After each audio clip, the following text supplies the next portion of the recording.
Hi everyone, welcome to my channel education file. और इस video में हम पढ़ने वाले हैं थ्योरीज ऑफ इंटेलिजेंस के बारे में। स्पेयरमैन की टू फैक्टर थ्योरी, थर्स्टन की इंटेलिजेंस थ्योरी एंड गार्डनर की मल्टीपल इंटेलिजेंस थ्योरी।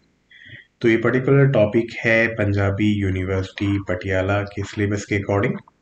बाकी तो इंटेलिजेंस की और भी ज़्यादा थ्योरीज हैं, लेकिन हम इसमें यही थ्योरीज पढ़ेंगे क्योंकि आपका एक सब्जेक्ट है सेमेस्टर 1 में साइकोलॉजिकल पर्सपेक्टिव इन एजुकेशन। ठीक है, तो उसमें यही है सिलेबस का पार्ट।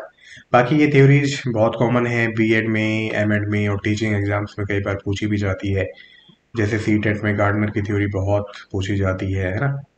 और अगर आप एमएड में हो तो स्पेयरमैन और थर्स्टन की थ्योरीज कई बार आ जाती हैं यूजीसी एग्जाम में, नेट के एग्जाम में, तो आप पढ़ सकते हो। तो जल्दी से पढ़ते हैं। इसमें हम ये पढ़ेंगे two factor theory by Spearman, Thurstone theory of intelligence, Gardner theory of multiple intelligence.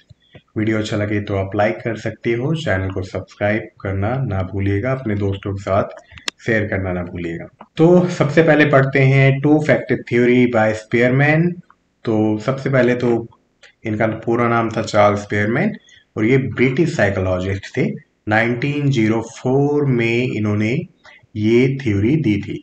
और इनको माना जाता है कि जो एक फैक्टर एनालिसिस एक टेक्निक है, तो उसको भी इन्वेंट चार्ल्स स्पेयरमैन ने ही किया था। ये चीज याद रखना।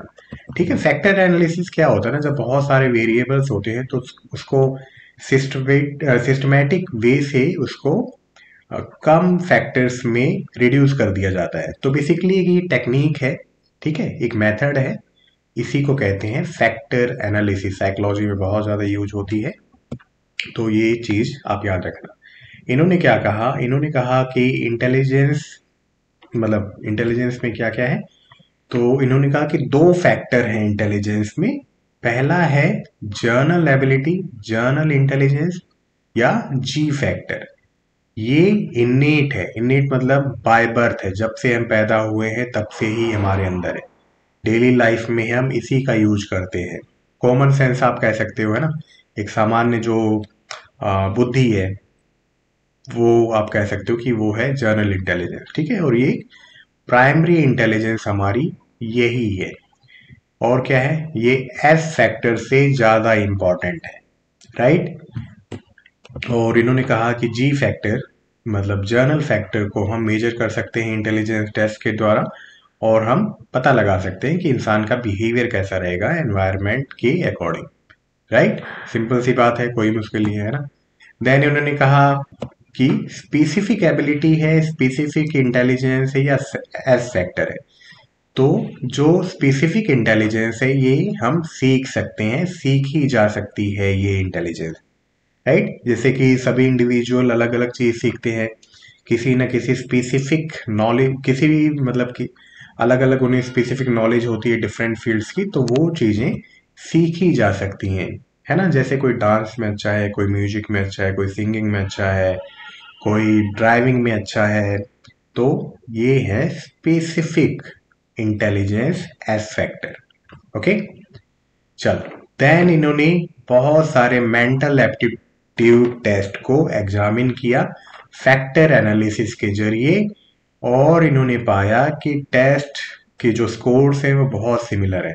मतलब जो एक में अच्छा है वो दूसरे में भी अच्छा है, जो एक में जिसका स्कोर बुरा है उसका स्कोर दूसरे में भी बुरा है, राइट। इसी रिलेशनशिप से इन्होंने कंक्लूड किया कि इसके पीछे एक सेंट्रल फैक्टर है, ठीक है। और इसको इन्होंने नाम दिया जर्नल इंटेलिजेंस का, राइट। मतलब एक बेसिक इंटेलिजेंस जिसके अंदर है तो दूसरे फील्ड में भी अच्छा है ना, बाकी टेस्ट में भी अच्छा है। लेकिन जिसमें जी फैक्टर या जी जर्नल इंटेलिजेंस ही नहीं है, उसका बाकी चीजों में भी रिजल्ट बुरा है। Getting my point. तो एक बेसिक इंटेलिजेंस होनी चाहिए बाकी चीजें सीखने के लिए। ओके, तो जैसा कि आप इस फिगर में देख सकते हो कि एक जर्नल इंटेलिजेंस होनी चाहिए, बाकी चीजें आप अलग से सीख सकते हो, राइट। लेकिन अगर आप में जर्नल इंटेलिजेंस नहीं है, बाकी चीजें सीखना मुश्किल हो जाएगा।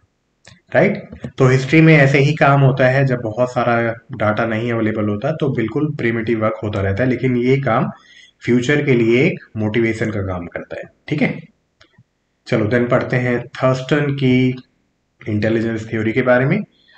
तो इनका पूरा नाम था लुइस लियोन थर्स्टन। इनका जन्म हुआ था 29 मई 1887 और इनकी डेथ हुई थी 30 सितंबर 1955। इनके पेरेंट्स स्वीडिश इमिग्रेंट थे। ठीक है, और ये यूएस के थे। और ये साइकोमेट्रिक साइकोमेट्रिक होती है बेसिकली, जब साइकोलॉजी में किसी भी चीज को मेजर किया जाता है ना, तो उस फील्ड को कहते हैं साइकोमेट्रिक। साइकोफिजिक्स होती है कि कैसा स्टिमुलस मिला है और कैसे रिस्पॉन्स दिए जा रहे हैं, तो उसके लिए एक अलग से ब्रांच है जिसको कहते हैं साइको फिजिक्स। ठीक है, कि कौन सा स्टिमुलस है और कैसे इंडिविजुअल रिस्पॉन्स कर रहा है, तो जब उनको पढ़ा जाता है ना तो उसको कहते हैं साइको फिजिक्स। राइट। तो इनको भी माना जाता है कि फैक्टर एनालिसिस के एडवांसमेंट में इनका बड़ा रोल है ना। इन्वेंशन तो हमें पता है स्पेयरमैन ने किया, लेकिन इसको और ज्यादा एडवांस करने में थर्स्टन का बहुत बड़ा योगदान है या कंट्रीब्यूशन है। तो ये चीजें आप अपने सब्जेक्टिव एग्जाम में लिख सकते हो। चलो देन इन्होंने फैक्टर एनालिसिस पे काम किया, जिसने इन्हें मोटिवेट किया कि ये प्राइमरी मेंटल एबिलिटीज पे आए, कि प्राइमरी मेंटल एबिलिटीज होती हैं इंटेलिजेंस के लिए। ठीक है, इन्होंने क्या कहा कि ऐसा नहीं होता कि जर्नल फैक्टर ही है, मतलब अपोज किया उसके, लेकिन इन्होंने अपने अकॉर्डिंग इसको डिफाइन किया। इन्होंने क्या कहा कि इंटेलिजेंस में दोनों चीजें होती हैं। ठीक है, जर्नल एबिलिटीज भी होती हैं और कुछ स्पेसिफिक इंटेलिजेंस भी होती है ना। ऐसा नहीं कहा कि केवल जर्नल होती हैं फिर हम सीखते हैं, स्पेसिफिक होती है। इन्होंने कहा सब कुछ होता है एक इंडिविजुअल में। देन और थोड़ा आगे बढ़ते हैं, तो थर्स्टन ने थॉर्नडाइक के साथ मिलके, गिलफोर्ड के साथ मिलके 1935 में एक सोसाइटी बनाई जिसका नाम था साइकोमेट्रिक सोसाइटी, और एक जर्नल भी निकाला जिसमें पेपर पब्लिश होते हैं, उसका नाम था साइकोमेट्रिका। ठीक है, तो ये बेसिक बेसिक डिटेल है, सब्जेक्टिव पेपर में लिख दिया करो। देन क्या हुआ, जो इनका काम था ना फैक्टर एनालिसिस पे, तो उसके कारण बहुत ज़्यादा हेल्प हुई। और जो एल्फ्रेड बिने का जो मॉडर्न वर्जन है, मॉडर्न स्टैनफोर्ड बिने आईक्यू टेस्ट, और जो वेस्लर का एडल्ट इंटेलिजेंस स्केल टेस्ट है, उसको और ज़्यादा अच्छे से डेवलप करने में। ठीक है, बेसिकली जो ये इनकी थ्योरी है ना इंटेलिजेंस की, वो आई थी 1938 में। और वो थ्योरी क्या थी, प्राइमरी मेंटल एबिलिटीज। तो प्राइमरी मेंटल एबिलिटीज के बारे में बताया था इन्होंने। और इनकी थ्योरी क्या थी, इनकी थ्योरी ने काफ़ी साइकोलॉजिस्ट को प्रेरित किया कि वो भी इंटेलिजेंस पे काम करे, जैसे कि गार्डनर मल्टीपल इंटेलिजेंस जो कि 1983 में आई थी, और कैरल की 1993 में आई थी। ठीक है, तो अब इनके काम पे आते हैं। इन्होंने क्या किया, 56 डाटा सेट जो कि मेंटल एबिलिटीज पे थे, तो उसको अच्छे से पढ़ के, अच्छे से एनालाइज करके, इन्होंने कहा कि बेसिक या टोटल 7 प्राइमरी मेंटल एबिलिटीज है। इसका मतलब ये है कि सपोज रीजनिंग है, तो रीजनिंग में क्या होता है, इंडक्टिव एंड डिडक्टिव अप्रोच होती है ना, तो उसको एक में काउंट कर लिया। तो जो पहले 56 तरह की मेंटल एबिलिटीज थी ना, उसको रिड्यूस करके इन्होंने कहा कि 7 तरह की मेंटल एबिलिटीज होती है। ठीक है, समझ रहे हो आप, डाटा को रिड्यूस कर दिया क्योंकि मिलता जुलता रिजल्ट होता है, तो हम उसको एक में ही काउंट कर लेते हैं। Getting my point. तो इन्होंने भी ये किया, इन्होंने कहा 7 तरह की मेंटल एबिलिटीज होती हैं, उसमें कौन कौन सी हैं। वर्बल कंप्रहेंशन है। ठीक है, इसमें क्या है कि हम किस तरह से वर्ड्स को समझते हैं, कंप्रहेंड करते हैं, उनको अच्छे से अंडरस्टैंड करते हैं। न्यूमेरिकल एबिलिटी में कि किस तरह से हम मैथमेटिकल प्रॉब्लम्स को सॉर्ट आउट करते हैं। स्पेशियल विजुलाइजेशन में क्या है कि हम कैसे जो जो मैप है, या जो हम रास्ते ढूंढते हैं, या जो चीजें हमें याद रहती है कि कहाँ पे जाना है, तो वो आता है स्पेशियल विजुलाइजेशन में। देन इन्होंने कहा कि मेमोरी फैक्टर है, ये क्या काम आता है, हमें चीजों को याद करने में और रिकॉल करने में जहाँ पे उसकी जरूरत होती है। देन इन्होंने कहा कि वर्ड फ्लुएंसी, वर्ड फ्लुएंसी का मतलब है कि कितनी जल्दी हम वर्ड्स बोल पाते हैं। देन इन्होंने कहा कि परसेप्चुअल स्पीड क्या है, कि किस तरह से हम डिफरेंट ऑब्जेक्ट्स को परसीव करते हैं। ठीक है, परसेप्शन हमारे ब्रेन में होता है। देन है इंडक्टिव रीजनिंग। इंडक्टिव रीजनिंग का मतलब क्या है, कि ये वो एबिलिटी है जिसके कारण हम रूल्स बनाते हैं, प्रिंसिपल्स बनाते हैं, कि अरे जैसे सपोज करो आपने कुछ पढ़ा है, तो आप अपनी नॉलेज को दूसरी फील्ड में भी अप्लाई करोगे, है ना। आप उसके लिए रूल्स बनाओगे कि ऐसा उसमें होता था तो इस फील्ड में भी ऐसे ही होगा।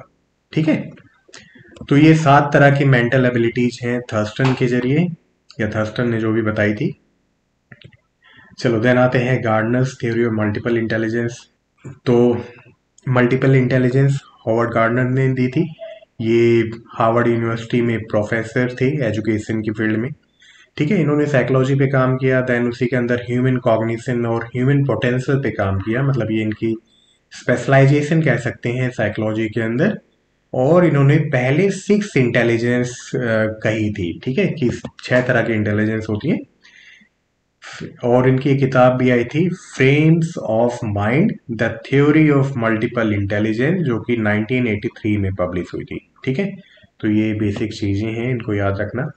तो कौन कौन सी 8 तरह की इंटेलिजेंस है? Visual spatial intelligence, verbal linguistic intelligence, logical mathematical intelligence, bodily kinesthetic intelligence, musical intelligence, interpersonal intelligence, intrapersonal intelligence and naturalistic intelligence. ठीक है, तो विजुअल इंटेलिजेंस में क्या होता है, विजुअल स्पेशियल में क्या होता है, कि ये इंडिविजुअल ऐसे हैं जिनकी विजुअलाइजिंग की पावर अच्छी है, उनको डायरेक्शंस याद रहती हैं, मैप्स याद रहते हैं, पिक्चर वीडियोज, ये सभी कुछ बहुत अच्छे से याद रहता है। ठीक है, तो इस तरह के लोग क्या है, इंजीनियर्स बन सकते हैं, architect, artist, inventors, sculpturist. Then verbal linguistic, तो ऑफ कोर्स वर्बल लिंग्विस्टिक का मतलब क्या है, कि किसी की लैंग्वेज स्किल बहुत अच्छी है, जैसे कि शशि थरूर, है ना। और भी बहुत सारे लिंग्विस्ट हैं, नवजोत सिंह सिद्धू, राइट। तो उनकी बाकी स्किल्स भी हैं, ऐसा नहीं है यही स्किल है। ठीक है, मल्टीपल इंटेलिजेंस की बात हो रही है, हो सकता है एक इंडिविजुअल में सभी तरह के इंटेलिजेंस हो, और हो सकता है किसी एक इंडिविजुअल में एक पर्टिकुलर तरह की इंटेलिजेंस और ज्यादा अच्छी हो। देन है लॉजिकल मैथमेटिकल इंटेलिजेंस, तो इसमें क्या है, इंडिविजुअल्स में मैथमेटिकल इंटेलिजेंस अच्छी होगी, मैथ में अच्छे होंगे, उनकी लॉजिकल पावर अच्छी होगी, विश्लेषण करने की या एनालिसिस स्किल्स अच्छी होगी, रीजनिंग अच्छी होगी। तो इस तरह के लोग क्या होंगे, banker, scientist, accountant, computer programmers, mathematician. Then bodily kinesthetic. ठीक है, बॉडली काइनेस्थेटिक का मतलब है कि ऐसे इंडिविजुअल जो कि अपने बॉडी पार्ट्स को या पूरी बॉडी को बहुत ज़्यादा एफिशिएंटली या बहुत ज़्यादा अच्छे से यूज करते हैं, जैसे कि डॉक्टर्स और एथलीट्स, है ना, स्पोर्ट्समैन। तो उनमें इस तरह की इंटेलिजेंस होती है। देन है म्यूजिकल इंटेलिजेंस, तो जिनमें इस तरह की इंटेलिजेंस होती है, वो साउंड्स को, म्यूजिक को, रिदम को बहुत अच्छे से समझते हैं। ठीक है, तो वो म्यूजिशियन बन जाते हैं, डीजे बन सकते हैं, acoustic engineer, composers, music directors, right. Then interpersonal, तो इंटरपर्सनल क्या है, जो दूसरों से बहुत अच्छे से इंटरेक्ट करता है, सोशलाइज करते हैं ऐसे लोग, है ना, दूसरे की फीलिंग्स एंड इमोशन समझते हैं, जैसे कि पॉलिटिशियन, है ना, लीडर्स, फिलोसफर, काउंसलर्स। तो उनमें इस तरह की इंटेलिजेंस होती है। देन है इंट्रापर्सनल। इंट्रापर्सनल का मतलब है कि अपने आप को ही वो बहुत अच्छे से समझते हो। ऐसे लोग जिनमें इस तरह की इंटेलिजेंस होती है, वो अपने आप को ही बहुत अच्छे से समझ पाते हैं। इमोशनल इंटेलिजेंस आप कह सकते हो, है ना।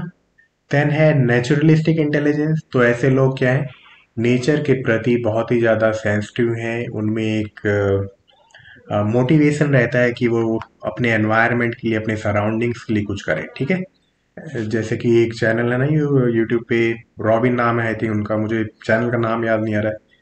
तो आई थिंक उत्तराखंड में है या हिमाचल में कहीं, उनका पूरा एक क्लिनिक काइंड ऑफ थिंग कह सकते हैं हम, तो वो जानवर को वहाँ पे रखते हैं ना, वहाँ पे डॉग्स, गाय भैंस, जो भी जख्मी जानवर है वो वहाँ पे रहते हैं। तो आप कह सकते हो कि वो ऐसे इंडिविजुअल्स में नेचुरलिस्टिक इंटेलिजेंस ज़्यादा है। ठीक है। और बेसिकली ये सबसे लास्ट में इन्होंने ऐड करी थी। एक और इंटेलिजेंस ऐड हुई थी जिसको एग्जिस्टेंशियल इंटेलिजेंस कहते हैं, लेकिन आई थिंक उसको रिमूव कर दिया गया है। तो अभी 8 टाइप्स ऑफ इंटेलिजेंस ही हैं हॉवर्ड गार्डनर के द्वारा। तो इस वीडियो में इतना ही था। आई होप आपको अच्छे से समझ में आया होगा। मिलते हैं नेक्स्ट वीडियो में। Till then bye bye, take care.